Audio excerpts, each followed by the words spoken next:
Hey, I just got back from Cancun, Mexico. I went to a conscious leadership training, and I loved that title because it feels good to think about becoming a conscious leader, not just to help other people, but to guide myself. And that's my biggest goal for you is I want you to be a conscious leader of your own life.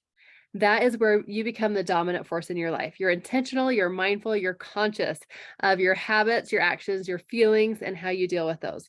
And so, as we become conscious leaders, one thing is recognizing our habits. And so, one thing that we learned about is quietly quitting. What are things in your life that you've quietly quit in the past? Like maybe you used to exercise and you're not anymore. When did you quietly quit that? You probably don't even remember a day that you just stopped exercising. It probably happened slowly. You got out of the habit, or maybe you really stuck to your program 100%, and then you quietly quit that. Maybe you still eat healthy, but you're not eating for fat burn.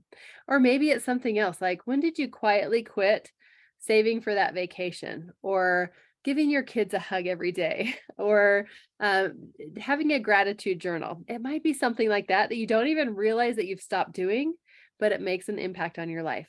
So that's the difference between quietly quitting and intentional quitting. Intentional quitting is not just quitting on your hardest day. It's knowing if you are going to quit something after you've given it 100% or after circumstances change and you have a plan ahead of time, what you will do instead. So, for example, if you are in fat burn, you're losing weight, and you've told yourself if I'm going to do this for 1 month, 100%, if I don't lose any weight, which I've never had that happen, then I will do this instead. Maybe I will do all whole foods and exercise 5 hours a day, whatever it is your goal is. But having a plan B and giving it that time to see results and just being accountable to yourself. So I hope that you can think of a few things in your life that you have quietly quit that you want to start doing again.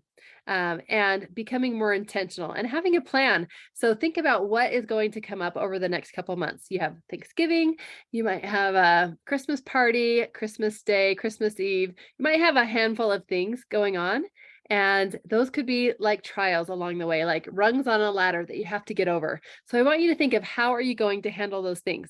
How are you going to overcome those obstacles, showing up as the best version of you? If you have a plan ahead of time and you can imagine how that's going to feel, sound, how it's going to look, how you're going to feel afterwards, and what you're going to choose, you're going to go in with a sound plan that you'll know exactly what you're going to do and you'll continue getting the results that you want. Don't leave it up for chance. Have a plan before you go. And that's often a great thing to do with your coach before you go to a party is just say it out loud. What's your plan?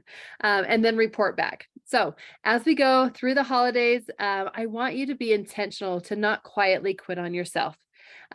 Make sure that you're checking in regularly with your coach. Make sure that you have a plan, a clear why of what you want, and that you're tracking that. Success leaves clues. So you need to be tracking what you're doing, what your goals are, so that you can reassess every week. How did I do this week?